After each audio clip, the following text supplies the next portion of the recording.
నమస్తే, good morning. ఈరోజు వార్తల్లోని ముఖ్యాంశాలు. ప్రజలే రాసుకున్న పోరాట చరిత్ర మనది. నిజాం నియంతృత్వంపై సామాన్యుడు సాధించిన విజయం. నాటి సాయుధ పోరాట స్ఫూర్తితో నియంతృత్వ పాలనను ఓడించి ప్రజా పాలనను తెచ్చుకున్నాం.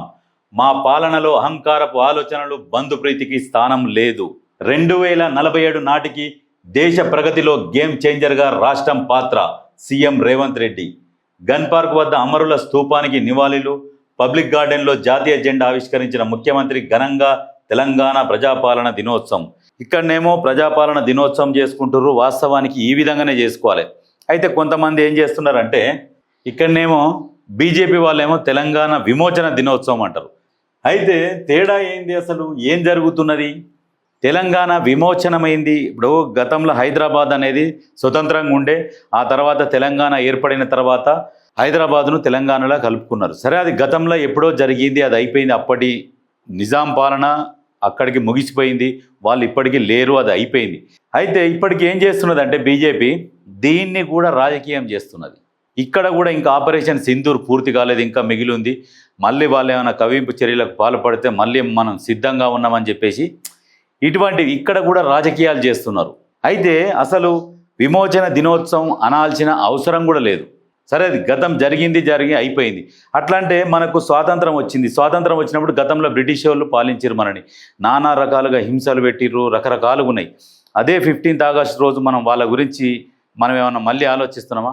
మన స్వాతంత్ర సమర యోధులని మనం తలుచుకుంటున్నాము, వాళ్ళకు పూలాభిషేకం చేస్తున్నాము, వాళ్ళని గుర్తు చేసుకుంటున్నాం, మన జాతీయ గీతం పాడుకుంటున్నాం. అక్కడికి అయిపోతుంది. ఇక్కడ కూడా సేమ్ అట్లనే చేయాలన్న ఆలోచనతో ముఖ్యమంత్రి రేవంత్ రెడ్డి గారు ప్రజాపాలన దినోత్సవం పెట్టుకున్నాడు. ఇక ఇదే మరి అట్లంటే అఖండ భారత్లో శ్రీలంక ఉన్నది, పాకిస్తాన్ ఉన్నది, బంగ్లాదేశ్ ఉన్నది. వాళ్ళు కూడా మరి అట్లనే అనుకుంటుర్రా? ఎందుకంటే కొన్ని రాజకీయాలు చేయాలి, కొన్ని రాజకీయాలు చేయొద్దు. ప్రపంచ వేదికపై తెలంగాణ జెండా ఎగరాలనేదే మా సంకల్పం. ప్రపంచ వేదికలపై తెలంగాణ ఎట్లా అంటే అభివృద్ధిలో తెలంగాణ నెంబర్ 1 ఉన్నదనుకో. మీరు ఏమేం చేస్తున్నారు, ఎట్లా చేస్తున్నారు? ప్రపంచ వేదికల నుంచి మనకు తెలంగాణకు పిలుపు రావాలి, అదే మన లక్ష్యం అని చెప్పేసి ముఖ్యమంత్రి రేవంత్ రెడ్డి గారు అంటారు. దాంతోపాటు అందుకు 4 కోట్ల తెలంగాణ ప్రజలు సహకరించాలి. ఏదున్నా, తప్పులున్నా, ఒప్పులున్నా మీతోనే షేర్ చేసుకుంటాం.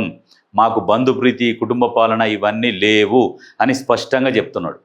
ఏదున్నా మీతోనే షేర్ చేసుకుంటామని చెప్తున్నాడు.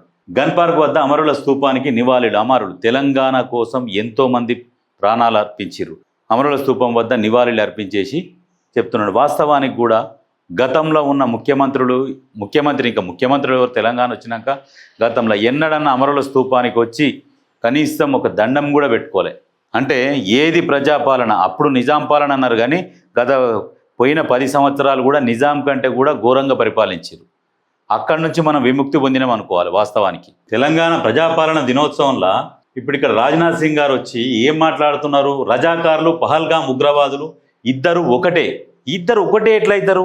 ఇప్పుడు సరే, రజాకారులు మంచోళ్ళు కాదు, ఓకే, సరే, వాళ్ళ నుంచి మనం తీసుకున్నాం, అది అయిపోయింది, ఓకే. కానీ రజాకారులు పాలించిరు, ఉగ్రవాదులేమో ప్రజల మీద దాడి చేసేటోళ్ళు.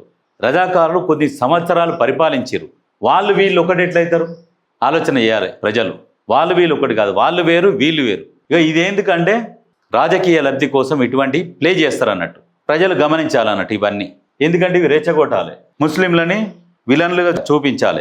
ఇప్పుడు వాళ్ళని మీరు అట్లనే చూపిస్తా పోతుంటే వాళ్ళలో ఇక విద్వేషాలు రెచ్చగొట్టి ఇక వాళ్ళు కొట్లాటకు సిద్ధమవుతారు. పోరగాళ్ళు యువత ఎట్లా ఉంటారంటే, వీళ్ళంతా మాకు శత్రువులు అన్న కాడికి వాళ్ళ మనసులల్లో విద్వేషాలు నింపితే ఈ కొట్లాటలు జరిగేది. అందుకే మత విద్వేషాలు రెచ్చగొడితే ఈ కొట్లాటలు ఇవన్నీ జరుగుతాయి.